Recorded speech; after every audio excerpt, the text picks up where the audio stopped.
بسم اللہ الرحمن الرحیم۔ السلام علیکم ورحمۃ اللہ وبرکاتہ۔ بسم اللہ الرحمن الرحیم۔ عن ابی ذر رضی اللہ تعالی عنہ قال ان خلیلی اوصانی ان اسمع واطیع وإن كان عبدا مجدع الأطراف وأن أصلي الصلاة لوقتها رواہ مسلم۔ محترم حضرات، صحیح مسلم کی اس حدیث میں آپ صلی اللہ علیہ وسلم نے ابو ذر غفاری رضی اللہ تعالیٰ عنہ کو دو باتوں کی وصیت کی ہے۔ ایک وصیت سمع و طاعت کی وصیت، ولی امر کی بات سننا اور اطاعت کرنا، اور دوسری وصیت وقت مقررہ پر نماز ادا کرنا۔ یہ دو باتوں کی نبی صلی اللہ علیہ وسلم نے اس حدیث میں ابو ذر غفاری رضی اللہ تعالیٰ عنہ کو وصیت کی ہے۔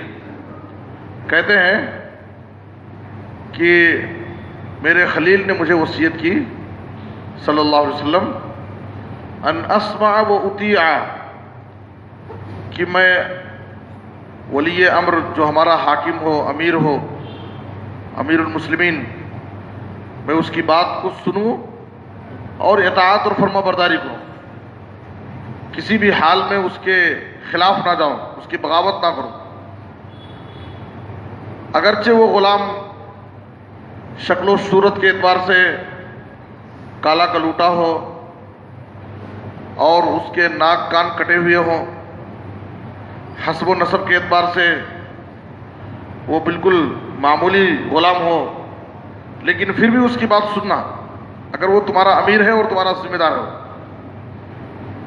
اور آگے کہا وَأَنْ أُصَلِّيَ الصَّلَاةَ لِوَقْتِهَا، اور مجھے آپ نے وصیت کی کہ میں تمام نمازوں کو اس کے وقت مقررہ پر ادا کروں۔ تو سمع و طاعت اور وقت مقررہ پر نماز کی ادائیگی، دیکھیے سمع و طاعت انسان کی زندگی میں بہت ہی ضروری ہے کہ وہ اپنے ذمہ دار جو ہمارا امیر ہے، امیر المسلمین ہے، اگرچہ ہمارے پاس امیر المسلمین امام المومنین کا ابھی تصور نہیں ہے، لیکن پھر بھی اس حدیث کے ضمن میں جو بھی ہمارے ذمہ دار، ہمارے دینی اور دنیوی امور کے جو ذمہ دار ہوتے ہیں وہ اس میں شامل ہیں۔ ہم ان کی اطاعت کریں، ان کی بات سنیں، ان کے خلاف ہم نہ جائیں، اس حدیث کے حکم میں شامل ہے۔ آپ صلی اللہ علیہ وسلم نے کئی حدیثوں میں سمع و طاعت کی تعلیم دی ہے۔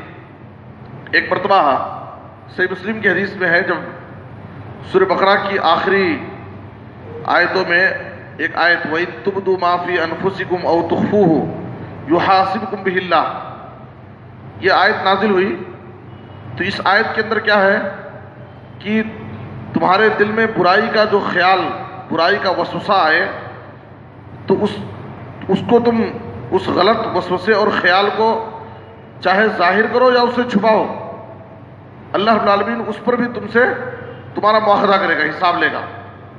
یعنی دل میں اگر برائی کا خیال آئے، برائی کا وسوسہ پیدا ہو تو چاہے اس کو ہم ظاہر کریں یا چھپائے رکھیں، پھر بھی اللہ تعالی ہم سے اس پر حساب لے گا۔ جب یہ آیت نازل ہوئی تو صحابہ کرام نبی صلی اللہ علیہ وسلم کی خدمت میں آ گئے اور آپ کے سامنے گھٹنوں کے بل بیٹھ گئے اور کہا کلفنا من الاعمال ما نطیق، اے اللہ کے رسول ہم وہی عمل کریں گے جو ہمارے بس میں ہے، ہماری طاقت میں ہے۔ اب جیسے نماز ہے، روزہ ہے، صدقہ اور خیرات ہے، جہاد ہے، لیکن ایک ایسی آیت نازل ہوئی ہے کہ اس آیت پر عمل کرنا ہمارے بس کی بات نہیں، اس لیے کہ دل میں برائی کا خیال بھی نہ آئے، برائی کا وسوسہ بھی پیدا نہ ہو، اس پر بھی اللہ تعالی ہم سے مواخذہ کرے گا۔ تو یہ ہمارے بس کی بات نہیں، اس پر عمل کرنا ہمارے لیے مشکل ہے۔ تو جب صحابہ کرام نے ایسی بات کہی تو نبی صلی اللہ علیہ وسلم نے صحابہ کرام کو نصیحت کرتے ہوئے کہا اتريدون ان تقولوا كما قال اہل الكتابین من قبلكم سمعنا وعصینا، کیا تم لوگ بھی اہل کتاب کی طرح بننا چاہتے ہو؟ اہل کتاب یہود و نصارہ جب ان کے پیغمبر ان کو کسی بات کا حکم دیتے تو وہ کہتے سمعنا وعصینا، ہم نے تو سن لیا ہے لیکن ہم اطاعت نہیں کریں گے بلکہ ہم اپنی منمانی کریں گے، نافرمانی کریں گے۔ تو سمعنا وعصینا وہ کہتے تھے، بل قولوا سمعنا واطعنا، تم یہ کہو سمعنا واطعنا کہو، سمعنا وعصینا یہ اہل کتاب کا طریقہ ہے، جس کی وجہ سے اللہ رب العالمین نے ان پر عذاب بھیجا اور ان کو ہلاک و برباد کر دیا۔ وہ پیغمبروں کی باتوں کو سنتے تھے لیکن اس پر عمل نہیں کرتے تھے۔ تم کہو سمعنا واطعنا غفرانک ربنا والیک المصیر، ہم سنیں گے بھی اور اطاعت بھی کریں گے، اس پر عمل بھی کریں گے۔ تو نبی صلی اللہ علیہ وسلم کی اس نصیحت کے بعد صحابہ کرام نے سمعنا واطعنا غفرانک ربنا والیک المصیر کہا، تو اللہ رب العالمین نے اس کے بعد فوراً آیت نازل کی آمن الرسول بما انزل الیہ من ربہ والمؤمنون، اور نبی صلی اللہ علیہ وسلم کی اس نصیحت پر عمل کرنے کی وجہ سے اللہ رب العالمین نے فوراً اس حکم کو منسوخ کر دیا اور آیت نازل کی اس کے بعد لا یکلف اللہ نفسا الا وسعها، اللہ رب العالمین کسی بھی نفس کو اس کی طاقت سے زیادہ مکلف نہیں بناتا۔ تو اس حکم کو منسوخ کر دیا کہ اگر دل میں برائی کا خیال آئے، غلط وسوسہ پیدا ہوا تو اس پر اللہ تعالی ہم سے مواخذہ نہیں کرے گا اس وقت تک جب تک ہم اس پر عمل نہ کریں یا اس کے بارے میں لوگوں سے گفتگو نہ کریں، اس وقت تک اللہ رب العالمین ہمارے دل میں آنے والے خیالات اور وسوسوں پر مواخذہ نہیں کرے گا۔ تو اس حکم کو اللہ تعالیٰ نے منسوخ کر دیا۔ یہ ہے سمع و طاعت کا فائدہ۔ جب آدمی سمع و طاعت کا مظاہرہ کرتا ہے تو اس کے اوپر آسانی ہوتی ہے۔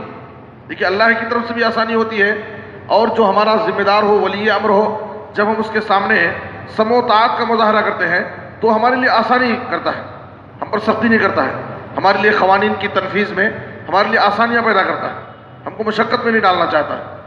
اسی لیے نبی صلی اللہ علیہ وسلم نصیحت کرتے تھے علیک السمع والطاعۃ فی منشطک فی عسرک و یسرک و منشطک و مکرہک و اثرۃ علیک، ہر حال میں تم سمع و طاعت کا مظاہرہ کرو، چاہے تنگی ہو یا آسانی ہو، وہ حکم تمہارے موافق ہو یا نہ موافق ہو، تم کو پسند آئے وہ حکم یا ناپسند ہو، لیکن امیر وقت کی طرف سے یہ حکم آیا ہے تو اس پر عمل کرنا ضروری ہے، سمع و طاعت کا مظاہرہ کرو۔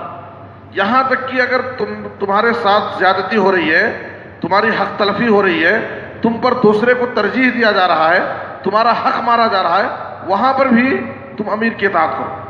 وہ اثرۃ علی کا حدیث کے الفاظ ہیں، اور صحیح بخاری کی حدیث میں آپ صلی اللہ علیہ وسلم نے کہا کہ السمع والطاعہ حق، سمع و طاعت یقیناً برحق ہے، واجب ہے، ضروری ہے، لیکن ما لم یؤمر بالمعصیہ، جب تک ولی امر ہم کو معصیت کا حکم نہ دے، کسی غلط کام کی رہنمائی نہ کرے، اللہ کی نافرمانی کام کو حکم نہ دے۔ اطاعت واجب ہے اچھے اور بھلے کاموں میں، لیکن جہاں شرعی مخالفت ہو، نافرمانی کے کام ہو، وہاں پر ولی امر کی اطاعت نہیں کی جائے گی۔ فَإِذَا أُمِرَ بِمَعْصِيَةٍ فَلَا سَمْعَ وَلَا طَاعَةَ، اگر معصیت نافرمانی کا حکم دیا گیا، ولی امر کی طرف سے نافرمانی کا حکم آیا، تو اب ایسی صورت میں وہاں پر سمع و طاعت نہیں ہے، نہ اس کی بات لی جائے گی اور نہ اس پر عمل کیا جائے گا۔ اور نبی صلی اللہ علیہ وسلم باقاعدہ صحابہ کرام سے اس سلسلے میں بیعت لیتے تھے۔ جریر بن عبداللہ البجلی کہتے ہیں بایعت النبی صلی اللہ علیہ وسلم علی السمع والطاعۃ، میں نے باقاعدہ نبی صلی اللہ علیہ وسلم کے ہاتھ پر بیعت کی کہ میں اپنے امیر کی بات کو سنوں گا بھی اور اس اطاعت بھی کروں گا، اس پر عمل بھی کروں گا۔ تو یہ سمع و طاعت کی وصیت ہے۔ سمع و طاعت ہر حال میں ضروری ہے، الا یہ کہ امیر کی طرف سے کسی معصیت اور غلط کام کا حکم ہو تو وہاں پر امیر کی بات نہیں مانی جائے گی۔ اور دوسری وصیت جو نبی صلی اللہ علیہ وسلم نے اس حدیث کے اندر دی ہے وہ ہے وقت مقررہ پر نماز ادا کرنا، اس لیے کہ اللہ رب العالمین نے جو نمازوں کو فرض کیا ہے وہ نمازوں کو وقت مقررہ پر ہی فرض کیا ہے۔ سورہ نساء کی آیت نمبر 103 میں اللہ نے کہا ان الصلاۃ کانت علی المؤمنین کتابا موقوتا، تمام نمازوں کو وقت مقررہ پر فرض کیا گیا ہے، اس لیے ہر نماز کو اس کے وقت پر ادا کیا جائے، بغیر شرعی عذر کے اس نماز کو اس کے وقت سے نہ ٹالا جائے. اور آپ صلی اللہ علیہ وسلم نے وقت مقررہ پر نماز ادا کرنے کی بڑی فضیلت بیان کی ہے. صحیح بخاری کی حدیث میں عبداللہ بن مسعود رضی اللہ عنہ نے نبی صلی اللہ علیہ وسلم سے سوال کیا ای العمل احب الی اللہ، اللہ کے نزدیک سب سے محبوب اور پسندیدہ عمل کیا ہے؟ تو آپ صلی اللہ علیہ وسلم نے 3 عمل کا ذکر کیا. آپ غور کیجئے، ان 3 عمل میں آپ صلی اللہ علیہ وسلم نے سب سے پہلے کس نمبر پر جو عمل ذکر کیا ہے؟ الصلاۃ علی وقتہا، نماز کو اس کے وقت پر ادا کرنا، یہ اللہ کو سب سے زیادہ محبوب عمل ہے. پھر سوال کیا اس کے بعد کون سا عمل؟ تو کہا بر الوالدین، والدین کے ساتھ حسن سلوک کرنا. پھر کہا کہ اس کے بعد کون سا عمل؟ تو کہا الجہاد فی سبیل اللہ. آپ اس حدیث کے اندر غور کیجئے کہ جہاد فی سبیل اللہ کتنا عظیم عمل ہے، والدین کی خدمت، ان کے ساتھ حسن سلوک کتنا مبارک عمل. لیکن ان 2 عملوں کے اوپر نبی صلی اللہ علیہ وسلم نے ترجیح دیا ہے نماز کو وقت پر ادا کرنے کو. اور بعض علماء نے اس حدیث کی توجیہ یہ بیان کی ہے کہ حقوق اللہ میں سب سے محبوب عمل وقت پر نماز ادا کرنا ہے، اور حقوق العباد میں سب سے محبوب عمل والدین کے ساتھ حسن سلوک کرنا ہے. تو وقت مقررہ پر نماز ادا کرنا چاہیے. اور صحیح مسلم کی حدیث میں آپ صلی اللہ علیہ وسلم نے ابو ذر رضی اللہ عنہ ہی کو نصیحت کی تھی انہ سیکون بعدی امراء یمیتون الصلاۃ، میرے بعد کچھ ایسے عمراء آئیں گے جو نماز کو مردہ کر کے پڑھیں گے، نماز کو مردہ کر کے پڑھیں گے. تو صحابی نے کہا اللہ کے رسول نماز کو مردہ کر کے پڑھنے کا مطلب کیا ہے؟ تو کہا کہ نماز کو اس کے وقت، اصل وقت سے ٹال کر کے پڑھیں گے، لیٹ سے پڑھیں گے. تو آپ صلی اللہ علیہ وسلم سے پوچھا گیا اگر ایسے عمراء جو نماز کو مردہ کر کے پڑھیں تو اس سلسلے میں آپ کا حکم ہمارے لیے کیا ہے، ہم کیا کریں؟ تو آپ صلی اللہ علیہ وسلم نے کہا تھا صلی الصلاۃ لوقتہا، جو اس کا اصل وقت ہے تم اس وقت پر اپنی نماز ادا کر لو، اپنے گھر ہی میں نماز پڑھ لو. اگر بعد میں نماز تم نے وقت پر ادا کر لی، بعد میں گھر سے نکلے بازار جا رہے تھے، دیکھا کہ لوگ تاخیر سے نماز پڑھ رہے ہیں، تو ان کے ساتھ بھی نماز پڑھ لو تاکہ تمہارے اور ان کے درمیان اختلاف نہ ہو. تم نے اپنے گھر میں اول وقت پر جو نماز ادا کی ہے یہ تمہاری فرض نماز ادا ہو گئی، تم نے اپنی نماز کی حفاظت کر لی، اور دوبارہ ان کے ساتھ جو نماز ادا کرو گے وہ تمہاری نفل نماز ہو جائے گی. تو اس طریقے سے آپ صلی اللہ علیہ وسلم نے کہا کہ اگر کوئی شخص نماز کو اس کے وقت پر نہیں ادا کرتا ہے تو اس کا مطلب یہ کہ وہ نماز کو مردہ کر کے پڑھنا ہے. اور صحیح مسلم ہی میں ایک حدیث میں آپ نے کہا تلک صلاۃ المنافق یجلس یرقب الشمس، وہ منافق کی نماز ہے جو سورج ڈوبنے کا انتظار کرتا رہتا ہے. عصر کی نماز پڑھنے کے لیے سورج ڈوبنے کا انتظار کرتا ہے، اور انتظار کرتے رہتا ہے جہاں تک کہ سورج جب ڈوبنے کے قریب ہوتا ہے تو جلدی سے اٹھتا ہے اور کوے کی 4 ٹھونگیں جلدی جلدی مارتا ہے. ولا یذکر اللہ فیہا الا قلیلا، اور اس میں اللہ کا ذکر بہت کم کرتا ہے، یعنی سکون سے نماز بھی نہیں ادا کرتا، اور بلا عذر کے نماز کو مؤخر کر کے پڑھتا ہے. تو اس لیے بعض لوگ نماز پڑھتے ہیں لیکن وقت پر نماز نہیں ادا کرتے ہیں، مسجدوں میں آ کر کے نماز با جماعت ادا نہیں کرتے، اپنے گھروں میں ٹائم بے ٹائم نماز ادا کر لیتے ہیں، اور فجر کی نماز خاص طور پر آرام سے سو کر کے اٹھ کر کے اطمینان سے پڑھتے ہیں، اور ان کو اپنی غلطی کا احساس بھی نہیں ہوتا. وہ کیا سمجھتے ہیں کہ میں تو نماز پڑھ لیا ہوں. آرام سے کوئی 8 بجے پڑھ رہا ہے فجر کی نماز، کوئی 7 بجے پڑھ رہا ہے، کوئی دکان آنے کے وقت پڑھ لے رہے ہیں، کوئی 2-4 نمازوں کو ایک ساتھ ملا کر کے پڑھ لیتے ہیں. اور معاملہ یہ ہے کہ ان کو اپنی اس غلطی کا احساس نہیں. یاد رکھیے کہ ہر نماز کو اس کے وقت مقررہ پر ادا کرنا ہے، اور بغیر عذر شرعی کے اگر آپ نماز کو مؤخر کریں گے اور وقت پر نہیں پڑھیں گے تو آپ کی وہ نماز قبول ہی نہیں ہوگی، وہ نماز آپ کی ادا نہیں ہوگی. اگرچہ آپ کو یہ تسلی ہے کہ میں بعد میں نماز کی قضا کر لے رہا ہوں اور بعد میں اٹھ کر کے نماز پڑھ لے رہا ہوں. تو اس لیے نمازوں کو اس کے وقت مقررہ پر ادا کریں، اور ولی امر کی بات کو سنیں اور اطاعت کریں. سمو طاعت اور وقت پر نماز ادا کرنے کی یہ نبی صلی اللہ علیہ وسلم کی وصیت ہے. ہمیں چاہیے کہ نبی صلی اللہ علیہ وسلم کی ان وصیتوں پر ہم عمل کریں. اللہ ہم سب کو نیک توفیق دے. آمین. صلی اللہ علیہ نبینا محمد و آلہ وصحبہ اجمعین.